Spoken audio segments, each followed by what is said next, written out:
10ನೇ ತರಗತಿ ಕನ್ನಡ ಪದ್ಯಭಾಗ 5 ಹಸುರು ಪ್ರಶ್ನೋತ್ತರಗಳು. ಕೆಳಗಿನ ಕವಿಗಳ ಅಥವಾ ಸಾಹಿತಿಗಳ ಜನ್ಮಸ್ಥಳ, ಕಾಲ, ಕೃತಿ ಮತ್ತು ಪ್ರಶಸ್ತಿಗಳನ್ನು ಕುರಿತು ವಾಕ್ಯ ರೂಪದಲ್ಲಿ ಬರೆಯಿರಿ. ಕೃತಿಕಾರರ ಪರಿಚಯ. ಕುವೆಂಪು. ಕುವೆಂಪು ಕಾವ್ಯನಾಮದಿಂದ ಪ್ರಸಿದ್ಧರಾದ ಕುಪ್ಪಳ್ಳಿ ವೆಂಕಟಪ್ಪ ಹುಟ್ಟಪ್ಪ ಅವರು 1904 ಡಿಸೆಂಬರ್ 29ರಲ್ಲಿ ಶಿವಮೊಗ್ಗ ಜಿಲ್ಲೆಯ ತೀರ್ಥಹಳ್ಳಿ ತಾಲೂಕಿನ ಕುಪ್ಪಳ್ಳಿಯಲ್ಲಿ ಜನಿಸಿದರು. ಶ್ರೀಯುತರು ಪಕ್ಷಿಕಾಶಿ, ಕೊಳಲು, ಪಾಂಚಜನ್ಯ, ಪ್ರೇಮ ಕಾಶ್ಮೀರ, ಕಾರ್ನೂರು ಹೆಗ್ಗಡತಿ, ಮಲೆಗಳಲ್ಲಿ ಮದುಮಗಳು, ಶ್ರೀ ರಾಮಾಯಣ ದರ್ಶನಂ ಮೊದಲಾದ ಪ್ರಮುಖ ಕೃತಿಗಳನ್ನು ರಚಿಸಿದ್ದಾರೆ. ಇವರಿಗೆ ಕೇಂದ್ರ ಸಾಹಿತ್ಯ ಅಕಾಡೆಮಿ ಪ್ರಶಸ್ತಿ, ಜ್ಞಾನಪೀಠ ಪ್ರಶಸ್ತಿ, ರಾಷ್ಟ್ರಕವಿ ಪ್ರಶಸ್ತಿ, ಪಂಪ ಪ್ರಶಸ್ತಿ, ಪದ್ಮ ವಿಭೂಷಣ ಮೊದಲಾದ ಪ್ರಶಸ್ತಿಗಳು ಲಭಿಸಿವೆ. ಕುವೆಂಪು ಅವರು. ಪ್ರಸ್ತುತ ಹಸುರು ಪದ್ಯಭಾಗವನ್ನು ಕುವೆಂಪು ಅವರ ಪಕ್ಷಿಕಾಸಿ ಕವನ ಸಂಕಲನದಿಂದ ಆಯ್ದುಕೊಳ್ಳಲಾಗಿದೆ. ಕೊಟ್ಟಿರುವ ಪ್ರಶ್ನೆಗಳಿಗೆ ಒಂದು ವಾಕ್ಯದಲ್ಲಿ ಉತ್ತರಿಸಿ. ಪ್ರಶ್ನೆ 1. ಆಶ್ವಯುಜದ ಭತ್ತದ ಗದ್ದೆಯ ಬಣ್ಣ ಯಾವ ಹಸುರಿನಂತಿದೆ? ಉತ್ತರ: ಆಶ್ವಯುಜದ ಭತ್ತದ ಗದ್ದೆಯ ಬಣ್ಣವು ಗಿಳಿಯದೆ ಹಸುರಿನಂತಿದೆ. ಪ್ರಶ್ನೆ 2. ಕವಿಯು ನೋಡಿದ ಅಡಿಕೆಯ ತೋಟ ಎಲ್ಲಿದೆ? ಉತ್ತರ: ಕವಿಯು ನೋಡಿದ ಅಡಕೆಯ ತೋಟವು ಬನದಂಚಿನಲ್ಲಿದೆ. ಪ್ರಶ್ನೆ 3. ಹಸುರು ಎಂಬುದು ಯಾವುದನ್ನು ಕಂಡು ಪ್ರೇರಿತವಾದ ಕವನವಾಗಿದೆ? ಉತ್ತರ: ಹಸುರು ಕವನವು ಆಶ್ವಯುಜ ಮಾಸದ ನವರಾತ್ರಿಯ ಸಮಯದಲ್ಲಿ ಪ್ರಕೃತಿಯಲ್ಲಿ ಹೆಪ್ಪುಗಟ್ಟಿದ ಹಚ್ಚ ಹಸುರನ್ನು ಕಂಡು ಪ್ರೇರಿತವಾದ ಕವನವಾಗಿದೆ. ಪ್ರಶ್ನೆ 4. ಕವಿಗೆ ಹುಲ್ಲಿನ ಹಾಸು ಯಾವ ರೀತಿ ಕಂಡಿದೆ? ಉತ್ತರ: ಕವಿಗೆ ಹುಲ್ಲಿನ ಹಾಸು ಮಖಮಲ್ಲಿನ ಹೊಸಪಚ್ಚೆಯ ಜಾಮಖಾನೆಯ ರೀತಿ ಕಂಡಿದೆ. ಮುಖ್ಯ ಪ್ರಶ್ನೆ 2. ಕೊಟ್ಟಿರುವ ಪ್ರಶ್ನೆಗಳಿಗೆ 3-4 ವಾಕ್ಯಗಳಲ್ಲಿ ಉತ್ತರಿಸಿ. ಪ್ರಶ್ನೆ 1. ಕವಿಗೆ ಯಾವುದರಲ್ಲಿ ಆಗಸದಿಂದ ಬಿಸಿಲವರೆಗೂ ಹಸುರು ಕಾಣುತ್ತಿದೆ? ಉತ್ತರ: ಪ್ರಕೃತಿಯ ಸೌಂದರ್ಯಕ್ಕೆ ಮನಸೋತ ಕವಿಗೆ ಎಲ್ಲೆಡೆ ಹಸುರೇ ಕಾಣುತ್ತಿದೆ. ಹಸುರು ಆಗಸ, ಹಸುರು ಮುಗಿಲು, ಕಣ್ಣು ಹಾಯಿಸಿದಷ್ಟು ಹರಡಿರುವ ಹಸುರು ಭತ್ತದ ಗದ್ದೆಯ ಬಯಲುಗಳು ಕವಿಗೆ ಗೋಚರಿಸುತ್ತಿವೆ. ಇದರೊಂದಿಗೆ ಹಸುರಿನಿಂದ ಕಂಗೊಳಿಸುತ್ತಿರುವ ಮಲೆ, ಹಸಿರು ಕಣಿವೆ ಹಾಗೂ ಸಂಜೆಯ ಹೊತ್ತು ಬೀಳುತ್ತಿರುವ ಬಿಸಿಲು ಕೂಡ ಹಸುರಾಗಿಯೇ ಕಾಣುತ್ತಿದೆ. ಪ್ರಶ್ನೆ 2. ಹಸುರು ಸಕಲೇಂದ್ರಿಯಗಳನ್ನು ವ್ಯಾಪಿಸಿದೆ ಎಂಬುದನ್ನು ಕವಿಯು ಹೇಗೆ ವರ್ಣಿಸಿದ್ದಾರೆ? ಉತ್ತರ: ಹಸುರು ಕೇವಲ ಕಣ್ಣಿಗೆ ಮಾತ್ರವಲ್ಲದೆ ಕವಿಯ ಸಕಲ ಇಂದ್ರಿಯಗಳನ್ನು ಆವರಿಸಿದೆ. ಹೊಸ ಹೂವಿನಿಂದ ಬರುತ್ತಿರುವ ಸುಗಂಧ ಗ್ರಹಣೇಂದ್ರಿಯಕ್ಕೆ, ಬೀಸುತ್ತಿರುವ ತಂಗಾಳಿಯ ತಂಪು ಸ್ಪರ್ಶೇಂದ್ರಿಯಕ್ಕೆ, ಹಕ್ಕಿಗಳ ಗಂಟಲಿನ ಇಂಪಾದ ಗಾಯನ ಶ್ರವಣೇಂದ್ರಿಯಕ್ಕೆ ಹಾಗೂ ಇಡೀ ಭೂಮಿಯ ಉಸಿರಾಟವು ಕಿವಿಗೆ ಹಸುರಾಗಿ ಅನುಭವಕ್ಕೆ ಬರುತ್ತಿದೆ. ಪ್ರಶ್ನೆ 3. ಕವಿಯ ಆತ್ಮವು ಹಸುರುಗಟ್ಟಲು ಕಾರಣವಾದ ಹಿನ್ನೆಲೆಯ ಅಂಶಗಳ್ಯಾವುವು? ಉತ್ತರ: ಆಶ್ವಯುಜ ಮಾಸದ ನವರಾತ್ರಿಯ ಸಮಯದಲ್ಲಿ ಕವಿಯ ಜನ್ಮಸ್ಥಳವಾದ ಮಲೆನಾಡಿನ ಕುಪ್ಪಳ್ಳಿಯ ಕವಿಶೈಲದಲ್ಲಿ ಪ್ರಕೃತಿಯು ಹಚ್ಚ ಹಸುರಿನಿಂದ ಕಂಗೊಳಿಸುತ್ತಿತ್ತು. ಗಿಳಿಯ ಎದೆಯ ಬಣ್ಣದ ಭತ್ತದ ಗದ್ದೆಗಳು, ಗೊನೆ ಬಿಟ್ಟ ಅಡಿಕೆ ತೋಟಗಳು ಮತ್ತು ಭೂಮಿಯನ್ನು ಮುಚ್ಚಿದ ಮುಖಮಲ್ಲಿನ ಹಸುರು ಹುಲ್ಲುಗಾವಲು ಕವಿಯ ಕಣ್ಣೆದುರಿತ್ತು. ಈ ಅದ್ಭುತ ಪ್ರಕೃತಿ ಸೌಂದರ್ಯದ ರಸಪಾನದಲ್ಲಿ ತೇಲಾಡುತ್ತಿದ್ದಾಗ ಕವಿಯ ಆತ್ಮ ಮತ್ತು ಒಡಲಲ್ಲಿ ಹರಿಯುವ ರಕ್ತವು ಹಸುರುಗಟ್ಟಿತು. ಮುಖ್ಯ ಪ್ರಶ್ನೆ 3. ಕೊಟ್ಟಿರುವ ಪ್ರಶ್ನೆಗಳಿಗೆ 8-10 ವಾಕ್ಯಗಳಲ್ಲಿ ಉತ್ತರಿಸಿ. ಪ್ರಶ್ನೆ 1. ಹಸುರು ಕವನದ ರೀತಿಯ ಎಲ್ಲೆಲ್ಲಿ ಹಸುರು ವ್ಯಾಪಿಸಿದೆ ಎಂಬುದನ್ನು ವಿವರಿಸಿ. ಉತ್ತರ: ಹಸುರು ಕವನದಲ್ಲಿ ಕುವೆಂಪು ಅವರು ಆಶ್ವಯುಜ ಮಾಸದ ನವರಾತ್ರಿಯ ಸಮಯದಲ್ಲಿ ಮಲೆನಾಡಿನ ಪ್ರಕೃತಿಯನ್ನು ಆವರಿಸಿರುವ ಹಸುರನ್ನು ಅದ್ಭುತವಾಗಿ ವರ್ಣಿಸಿದ್ದಾರೆ. ಕವಿಯ ಕಣ್ಣಿಗೆ ಇಡೀ ವಿಶ್ವವೇ ಹಸುರುಮಯವಾಗಿ ಕಾಣಿಸುತ್ತಿದೆ. ಮುಗಿಲಿಗೆ ಚಾಚಿರುವ ಆಕಾಶ ಹಾಗೂ ತೇಲುತ್ತಿರುವ ಮೋಡಗಳು ಹಸುರಾಗಿವೆ.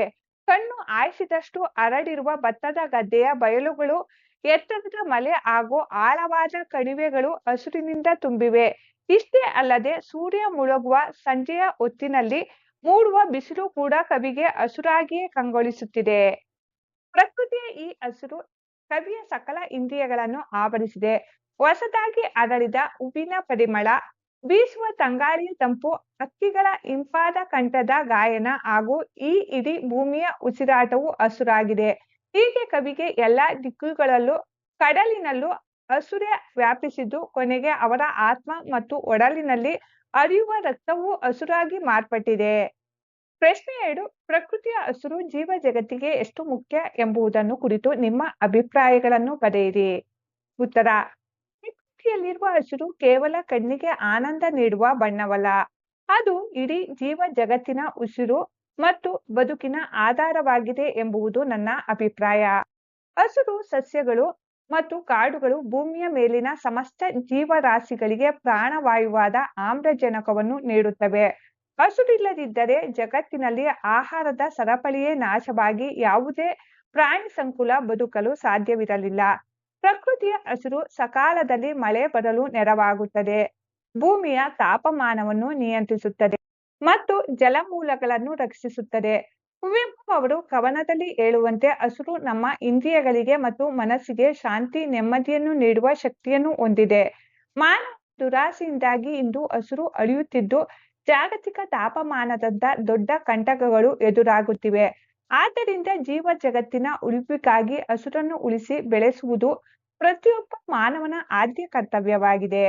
ಮುಖ್ಯ ಪ್ರಶ್ನೆ 4, ಸಂದರ್ಭ ಸಹಿತ ಸ್ವಾರಸ್ಯವನ್ನು ವಿವರಿಸಿ. ವಾಕ್ಯ 1, ಹಸುರಾದದ್ದು ಕವಿಯಾತ್ಮಂ. ಆಯ್ಕೆ: ಈ ವಾಕ್ಯವನ್ನು ಕುವೆಂಪು ಅವರ ಪಕ್ಷಿಕಾಸಿ ಕವನ ಸಂಕಲನದಿಂದ ಆರಿಸಲಾಗಿರುವ ಹಸುರು ಎಂಬ ಪದ್ಯದಿಂದ ತೆಗೆದುಕೊಳ್ಳಲಾಗಿದೆ. ಸಂದರ್ಭ: ನವರಾತ್ರಿಯ ನವರಾತ್ರಿ ಈ ಶ್ಯಾಮಲ ವರ್ಣದ ಕಡಲು, ಹೂವಿನ ಕಂಪು, ತಂಗಾಳಿಯ ತಂಪು, ಹಕ್ಕಿಯ ಇಂಪಾದ ಗಾನ, ಎತ್ತೆತ್ತ ನೋಡಿದರೂ ಹಸುರು ಹಸುರು ಹಸುರು.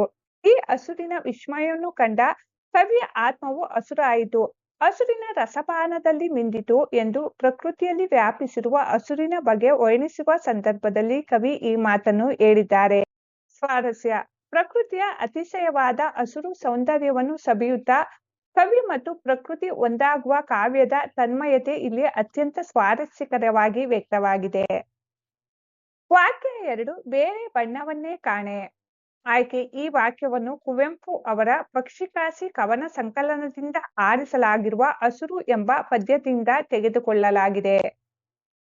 ಸಂದರ್ಭ: ಆಶ್ವಿಜ ಮಾಸದಲ್ಲಿ ಭತ್ತದ ಗದ್ದೆಗೆ ಮುತ್ತುವ ಗಿಳಿಗಳ ಹಸುರು ಬಣ್ಣದ ನೋಟ, ಅದರ ಪಕ್ಕದಲ್ಲಿ ಕಾಡಂಚಿನಲ್ಲಿ ಫಲಭರಿತ ಅಡಕೆಯ ತೋಟ, ಹುಲ್ಲಿನ ಮಖಮಲ್ಲಿನ ಹೊಸಪಚ್ಚೆಯ ಜಾಮಖಾನೆ ಹರಡಿದಂತೆ ಭೂಮಿಯು ಹಸುರಿನಿಂದ ಮೈ ಮುಚ್ಚಿರುವ ಬಗೆಯನ್ನು ವರ್ಣಿಸುವ ಸಂದರ್ಭದಲ್ಲಿ ಕವಿ ಈ ಮೇಲಿನ ಮಾತನ್ನು ಹೇಳಿದ್ದಾರೆ. ಸ್ವಾರಸ್ಯ: ಭೂಮಿಯ ಮೇಲೆ ಎಲ್ಲೆಂದರಲ್ಲಿ ವಿವಿಧ ರೂಪದಲ್ಲಿ ಹಸಿರು ಪಸರಿಸಿರುವುದನ್ನು ನೋಡಿ ಕವಿ ಬೇರೆ ಬಣ್ಣಗಳೇ ಕಾಣದಾದವು ಎಂದು ಹೇಳಿರುವಲ್ಲಿ ಅವರ ರಸಸ್ವಾದನೆಯ ಔನ್ನತ್ಯವನ್ನು ಅಭಿವ್ಯಕ್ತಪಡಿಸಿರುವುದು ಇಲ್ಲಿ ಸ್ವಾರಸ್ಯಪೂರ್ಣವಾಗಿದೆ. ವಾಕ್ಯ 3, ಹಸುರು ಹಸುರೆಳೆಯುಸಿರು. ಆಯ್ಕೆ: ಈ ವಾಕ್ಯವನ್ನು ಕುವೆಂಪು ಅವರ ಪಕ್ಷಿಕಾಸಿ ಕವನ ಸಂಕಲನದಿಂದ ಆರಿಸಲಾಗಿರುವ ಹಸುರು ಎಂಬ ಪದ್ಯದಿಂದ ತೆಗೆದುಕೊಳ್ಳಲಾಗಿದೆ. ಸಂದರ್ಭ: ಆಶ್ವಯುಜ ಮಾಸದ ನವರಾತ್ರಿಯಲ್ಲಿ ಮಲೆನಾಡಿನ ಪ್ರಕೃತಿಯಲ್ಲಿ ಹೆಪ್ಪುಗಟ್ಟಿದ್ದ ಹಚ್ಚ ಹಸುರನ್ನು ಕಂಡು ಕವಿ ಮೂಕ ವಿಸ್ಮಿತರಾಗಿದ್ದಾರೆ. ಕವಿಗೆ ಎಲ್ಲೆಲ್ಲಿಯೂ ಹಸುರು ಬಣ್ಣವೇ ಗೋಚರಿಸುತ್ತಿದೆ. ಹೊಸ ಹೂವಿನ ಕಂಪು, ಬೀಸುವ ತಂಗಾಳಿಯ ತಂಪು, ಹಕ್ಕಿಯ ಕೊರಳಿನಿಂದ ಹೊರಟ ಗಾನದ ಇಂಪು ಅಲ್ಲದೆ ಇಡೀ ಭೂಮಿಯ ಶ್ವಾಸವೆಲ್ಲ ಹಸುರುಮಯವಾಗಿದೆ ಎಂದು ವರ್ಣಿಸುವ ಸಂದರ್ಭದಲ್ಲಿ ಕವಿ ಈ ಮಾತನ್ನು ಹೇಳಿದ್ದಾರೆ. ಸ್ವಾರಸ್ಯ: ಹಸುರು ಎಂಬುದು ಕೇವಲ ಕಣ್ಣಿಗೆ ಕಾಣುವ ಬಣ್ಣವಲ್ಲ, ಅದು ಇಡೀ ಭೂಮಿಯ ಜೀವಕಲೆ ಮತ್ತು ಉಸಿರಾಗಿದೆ ಎಂಬ ಸತ್ಯವನ್ನು ಕವಿ ಈ ಸಾಲಿನಲ್ಲಿ ಅತ್ಯಂತ ಮನೋಜ್ಞವಾಗಿ ಕಟ್ಟಿಕೊಟ್ಟಿದ್ದಾರೆ. ವಾಕ್ಯ 4, ಹಸುರತ್ತಲು ಹಸುರಿತ್ತಲು ಹಸುರೆತ್ತಲು. ಆಯ್ಕೆ: ಈ ವಾಕ್ಯವನ್ನು ಕುವೆಂಪು ಅವರ ಪಕ್ಷಿಕಾಸಿ ಕವನ ಸಂಕಲನದಿಂದ ಆರಿಸಲಾಗಿರುವ ಹಸುರು ಎಂಬ ಪದ್ಯದಿಂದ ತೆಗೆದುಕೊಳ್ಳಲಾಗಿದೆ.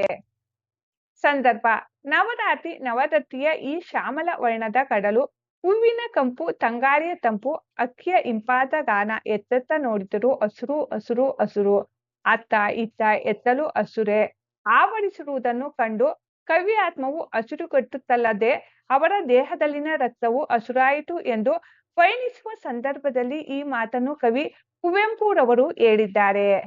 ಸ್ವಾರಸ್ಯ: ಹಸುರು ಕೇವಲ ಸಸ್ಯವರ್ಗಕ್ಕೆ ಮಾತ್ರ ಸೀಮಿತವಲ್ಲ, ಇಡೀ ಪ್ರಕೃತಿಯ ಚೈತನ್ಯಕ್ಕೆ ಕಾರಣವಾದುದಾಗಿದೆ. ಪ್ರಕೃತಿಗಷ್ಟೇ ಅಲ್ಲದೆ ರಕ್ತದಲ್ಲೂ ಹಸುರು ವ್ಯಾಪಿಸಿದೆ ಎಂಬ ಕವಿವಾಣಿಯಿಂದ ಹಸುರಿನ ಸೌಂದರ್ಯ ಮತ್ತು ಹಸುರಿನ ಮಹತ್ವ ಸ್ವಾರಸ್ಯಪೂರ್ಣವಾಗಿ ಮೂಡಿಬಂದಿದೆ. ಭಾಷಾ ಚಟುವಟಿಕೆ: ಕೊಟ್ಟಿರುವ ಪದ್ಯಭಾಗವನ್ನು ಪೂರ್ಣಗೊಳಿಸಿ ಕಂಠಪಾಠ ಮಾಡಿರಿ. ಪದ್ಯಭಾಗ: ಹಸುರ ಆಗಸ, ಹಸಿರು ಮುಗಿಲು, ಹಸಿರು ಗದ್ದೆಯ ಬಯಲು, ಹಸುರಿನ ಮಲೆ, ಹಸಿರು ಕಣಿವೆ, ಹಸಿರು ಸಂಜೆಯೀ ಬಿಸಿಲು. ಹೊಸ ಹೂವಿನ ಕಂಪು ಹಸುರು, ಎಲರಿನ ತಂಪು ಹಸುರು, ಅಕ್ಕಿಯ ಕೊರಳಿಂಪು ಹಸಿರು, ಹಸುರು ಹಸುರೆಳೆಯುಸಿರು.